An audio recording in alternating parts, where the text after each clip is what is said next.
The crisp April air, usually alive with the infectious energy of thousands, turned acrid with smoke and panic.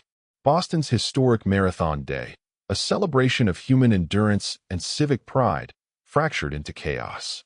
Two thunderous concussions tore through the throng near the finish line, transforming a joyous spectacle into a tableau of horror.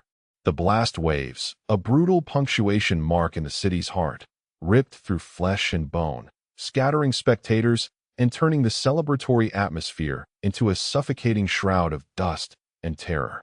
Blood painted the iconic pavement, a stark, undeniable crimson against the cheering crowds. Sirens, a mournful wail that soon became a constant, overwhelming roar, sliced through the stunned silence. The immediate aftermath was a blur of urgent commands, frantic medical triage, and the dawning, chilling realization that this was no accident, but a calculated act of barbarism.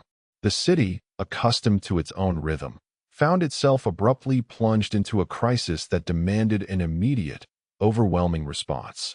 Federal and local law enforcement agencies, their protocols honed by years of simulated threats and actual incidents, mobilized with a swiftness born of grim necessity.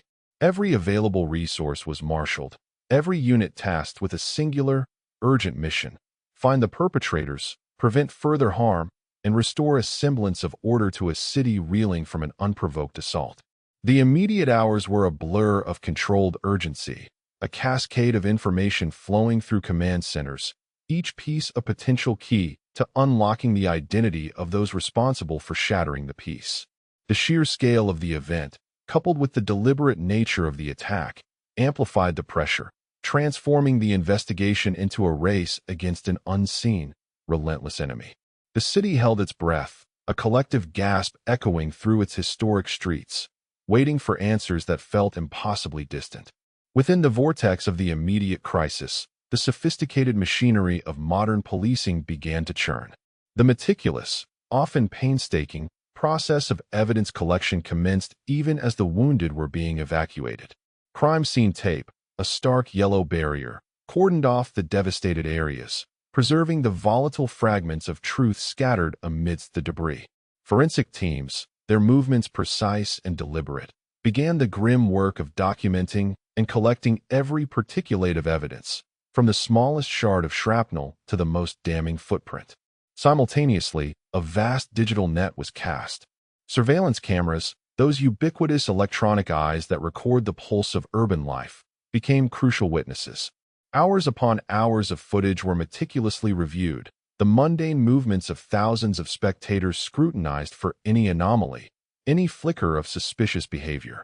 Event records, participant lists, and communication intercepts were cross-referenced with relentless efficiency, a digital bloodhound sniffing out a scent in the ether.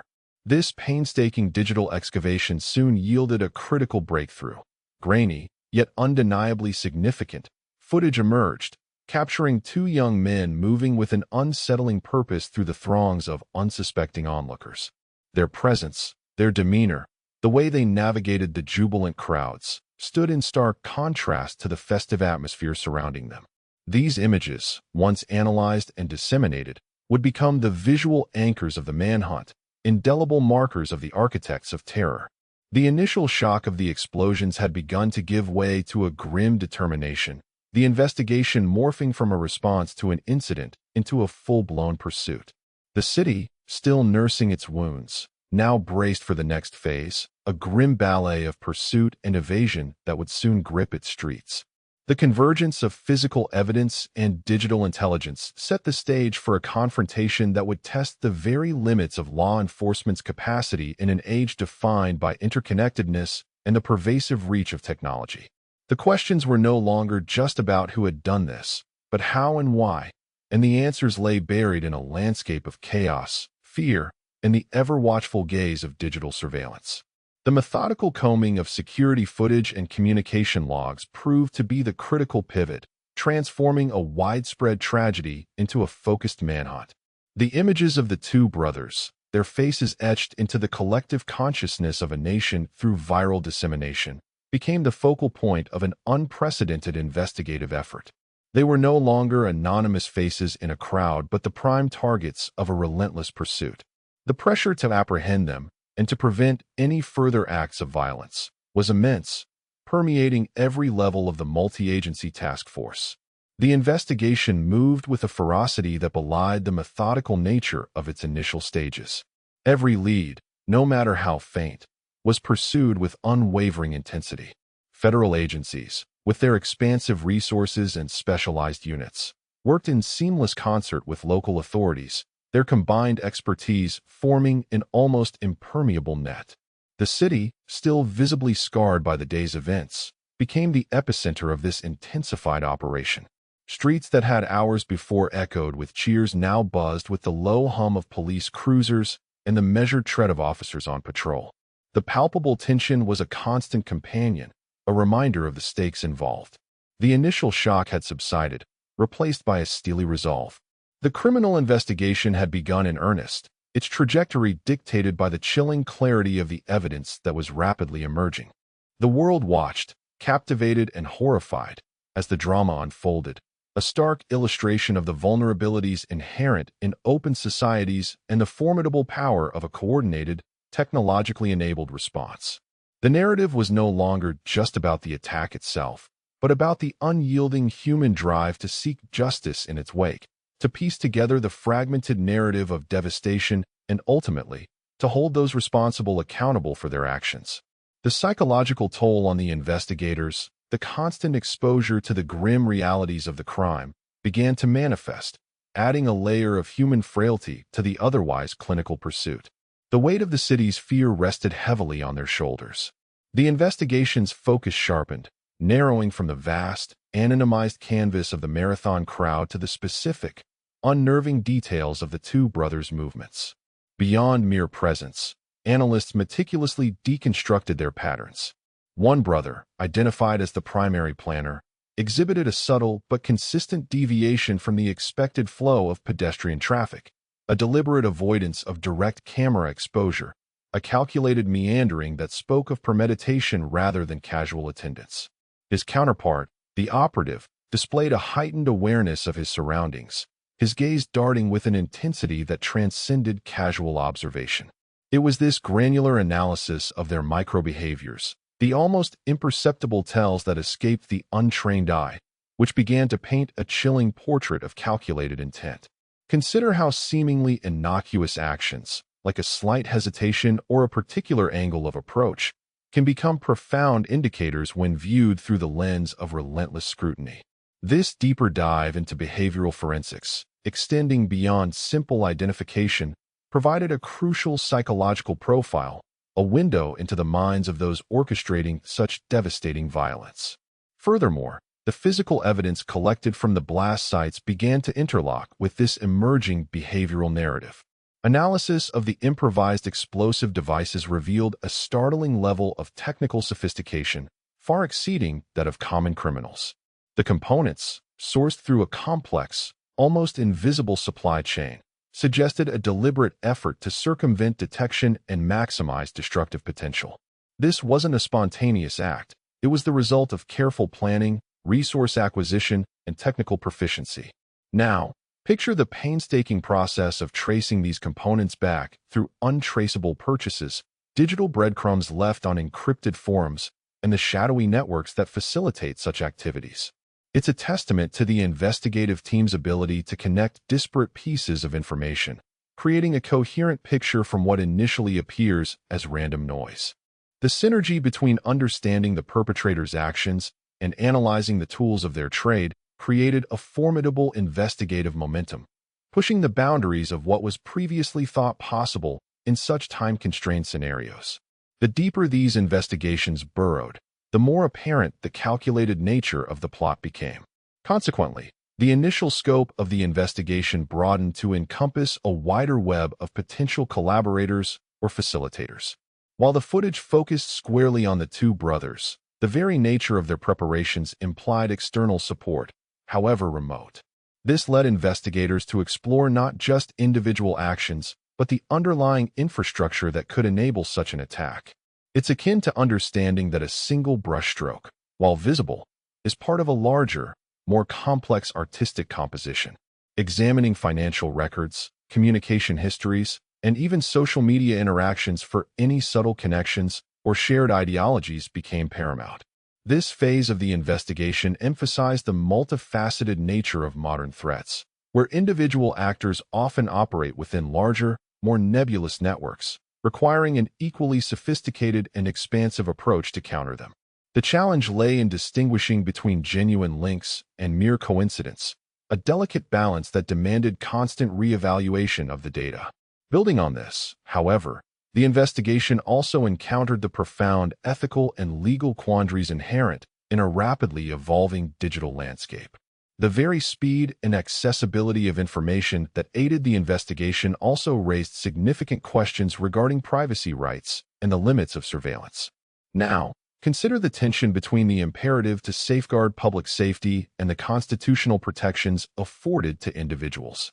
The decision to release the brothers' images, while instrumental in their eventual identification and apprehension, sparked a fierce debate about media responsibility and the potential for trial by public opinion.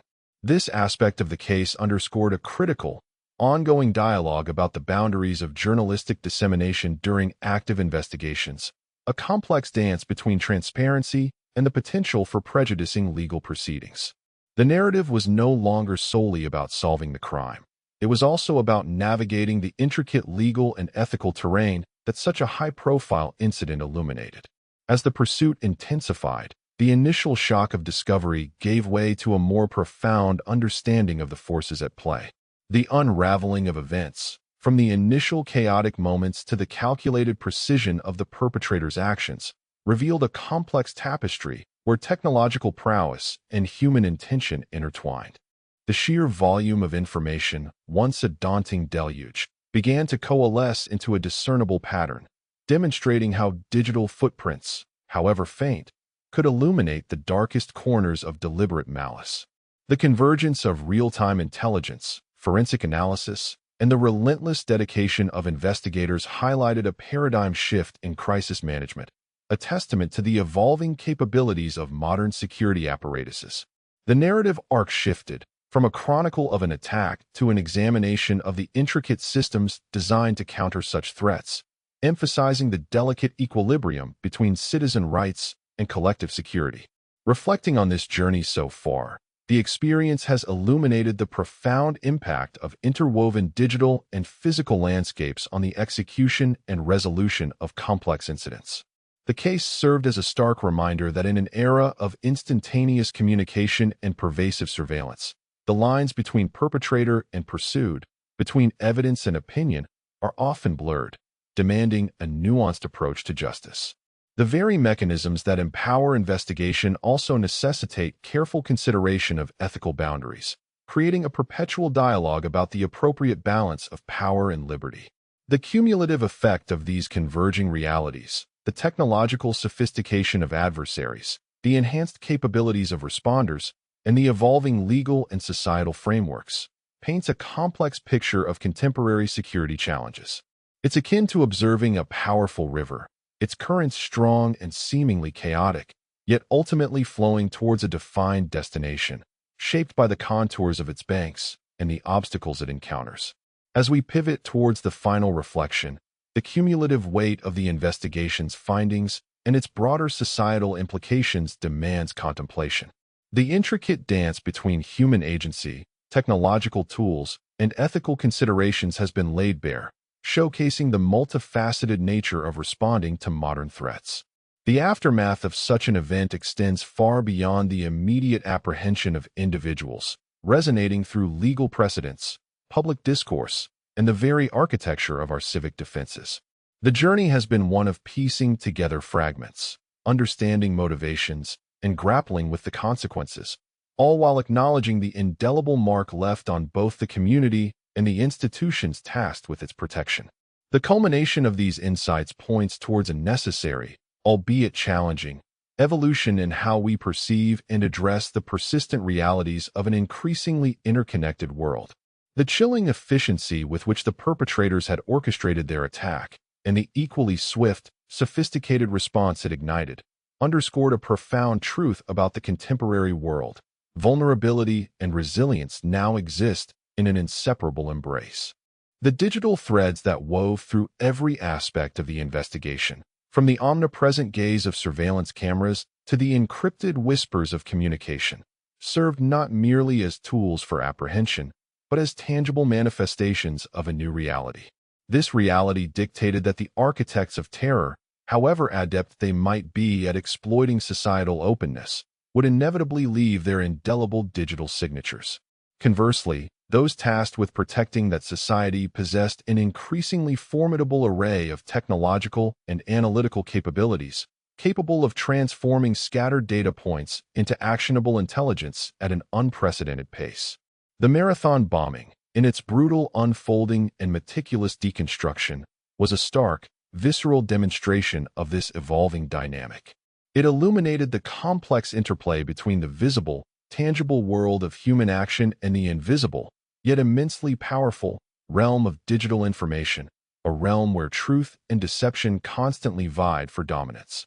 Yet, the resolution of the immediate crisis, the eventual capture and accountability, did not signal an end to the narrative.